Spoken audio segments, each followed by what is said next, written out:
لنډه کیسه. سوچونه وړی وم، مازدیګر د لمر هم د غرونو په سر ولاړ و، ژېړه سرخي یې د ونو له شنو پاڼو رالوتې وه. هر څه ګونګ ول، یوازې د مرغانو غږونه اورېدل کېدل.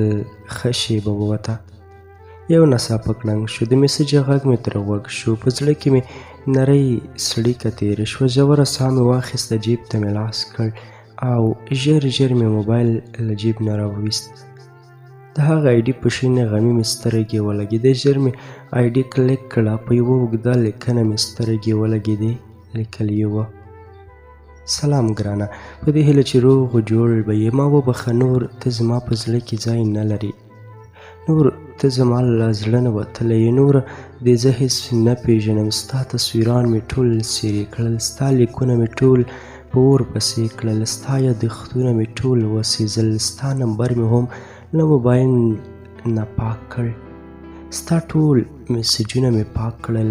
ځان مې داسې کړو لکه ما او تا چې هېڅ نه وي سره لیدلي، لکه ما او تا چې هېڅ نه سره پېژنو، لکه زما او ستا ترمنځ چې د مینې په نوم، د ملګرتیا په نوم او یا هم د خپلوۍ په نوم هېڅ نه وي، لکه ما او تا چې د نورو خلکو په څېر یو بل نه پېژنو، د نورو خلکو په څېر یو بل سره مو هېڅ اړیکه نه وي. هغه تېر وختونه مې هېر کړل، هغه تېر یادونه مې له زړه نه وویستل، هر څه ته مې د پای ټکی کېښود، هر څه مې ختم کړل.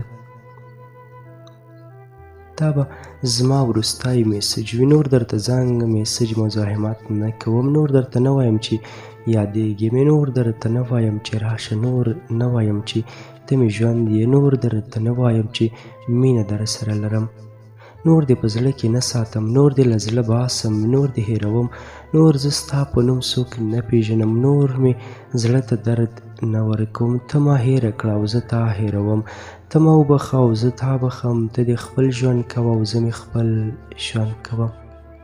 او هو رښتیا، ته هم زما په شان داسې هر څه ختم کړه، زما په شان هر څه د پای ټکی کېږده، زما په شان مې د تلیفون شمېره ختمه کړه، زما په شان زما ټول میسجونه پاک کړه او زما په شان نور مې له زړه هم وباسه او هېره مې کړه. نور دې زه مینه نه یم، نور راته د زنګ وهلو کوشش هم مه کوه، ځکه وروسته له دې به مې دا شمېره د تل او تل لپاره بندوي.